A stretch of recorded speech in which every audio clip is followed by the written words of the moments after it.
Guys আজকে আমি তোমাদের সাথে একটা ছোটোবেলার জিনিস শেয়ার করবো। এই যে একটা পুকুরে দেখছো, এটা কিন্তু অনেক পুরনো পুকুর, মানে আমার জন্মের আগে থেকেই, মানে একটা ডোবার মতো ছিল, পরবর্তীকালে খুঁড়ে এটাকে বড় করা হয়। আর ওই সাইডে মানে এই যে জলটা আসতেছে ওদিকে একটা পুকুর আছে। তো এই মানে আমরা যখন ছোটো ছিলাম তখন তো এগুলো মাটি ভরানো হয়নি। তো কী হয়, এই পুকুর আর ওই পুকুর কানেক্ট হয়ে যায়, মানে জলে ভরে যায়, এই জায়গাগুলো সব ভরে যায়।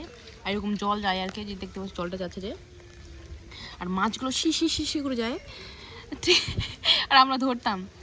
এটা একটা ইট, ঠিক আছে, অন্য কিছু ভাবো না আমার, ঠিক আছে। তো আমরা এইভাবে মাছগুলো ধরতাম। আর এখন তো মাছ তো দূরে থাকে, এই জায়গা অবধি জল আসেই না, মানে আসলে এই যে এরকম আসে, এর থেকে একটু বেশি ছিল, বাট এখন কমে গেছে। এই হচ্ছে অবস্থা, পুকুরটাই ভরেনি। তবে এখন বৃষ্টিটা আজকে বাপরে শান্তি। সারাদিনে এত গরম, এত রৌদ্রের মধ্যে এখন এই সন্ধ্যেবেলা বৃষ্টিটা পড়ে রাত্রেবেলার বেশ সুন্দর একটা ঘুম হবে। যাকগে।